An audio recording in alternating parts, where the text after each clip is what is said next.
Hola otra vez, ¿qué tal? Nosotros somos el equipo 2 en la carrera de ICA, en la materia de teoría de los circuitos 2 con el profesor Aarón Pérez Romero y ahora estamos con el video reporte de la práctica número 3 llamada Circuitos RC.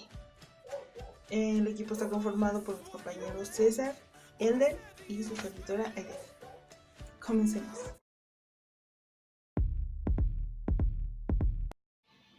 Un capacitor es un sistema compuesto por dos conductores.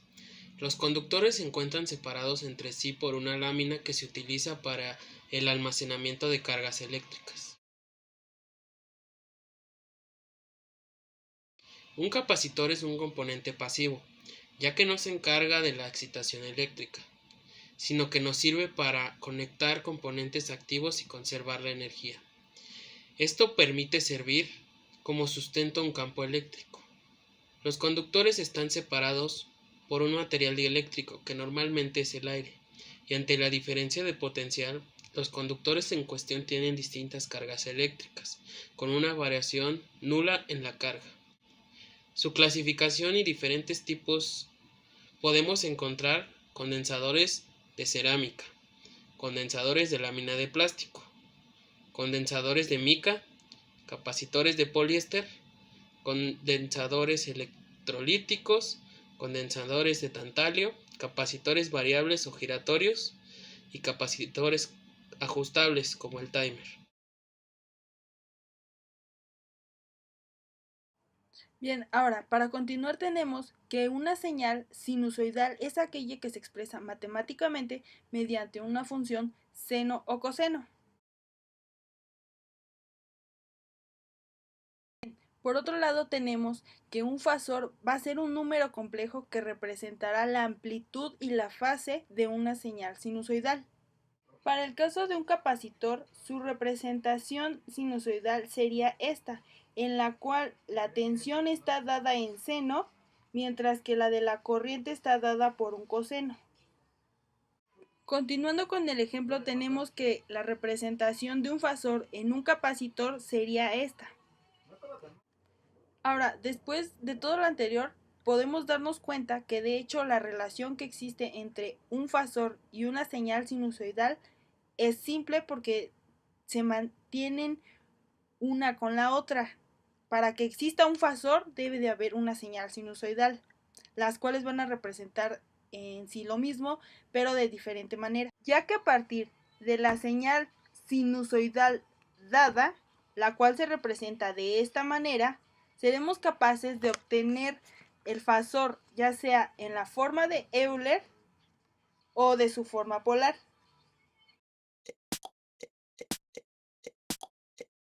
Primer paso en el desarrollo de la práctica, elaboramos el circuito que el profesor Aarón nos puso en el pizarrón, que constaba de los siguientes elementos: una resistencia y un capacitor.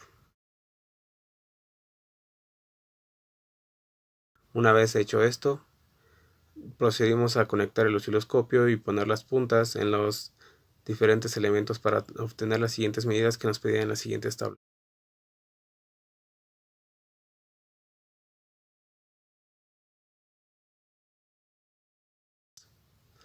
En la tabla número 2 tenemos que registrar los datos obtenidos a través del experimento. Como primer punto, en la I total nos dio 21.2 mA en el experimental y analítico nos dio 20 mA. Después, en el modo experimental, obtuvimos la tensión de la resistencia con un valor de 6.96 volts y analítico de 6.8 volts. Por último, obtuvimos también la tensión del capacitor con un total de 10.96 volts y analítico 10.94 volts. También con la ayuda del osciloscopio obtuvimos los siguientes valores para llenar la tabla 3. Primero, la tensión de la fuente, que fue 12.96 volts. Después, la tensión de la resistencia, que nos dio un resultado de 6.94 volts. Y al final, la tensión del capacitor de 11 volts. Para terminar y llenar la tabla 4, obtuvimos, gracias a las curvas de Lissajous, el ángulo de desfasamiento entre la tensión de la fuente y la tensión de la resistencia, que nos dio un ángulo de 33.74 grados. Después, el ángulo entre la curva de desfasamiento entre la fuente y el capacitor, que nos dio un ángulo de 62.73 volts.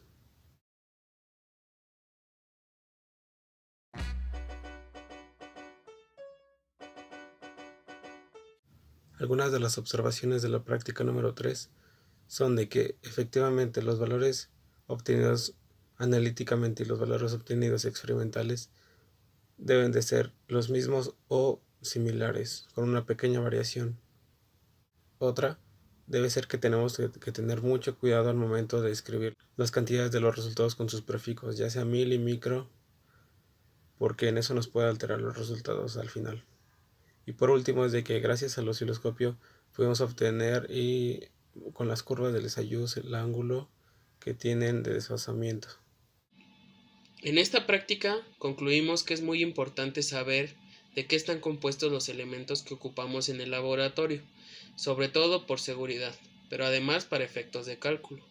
Además de que debemos tener en cuenta y tener cuidado al calcular y al anotar los datos, porque al pedírnoslo o al calcular otras magnitudes, no es lo mismo tener amperes que miliamperes, ya que al calcular otra magnitud, su resultante saldrá mucho más grande, mucho más pequeña. Y por otra parte, confirmamos que el osciloscopio es una pieza muy importante para observar el comportamiento de un circuito. Hasta aquí el video de hoy. Gracias. No se olvide ponernos 10.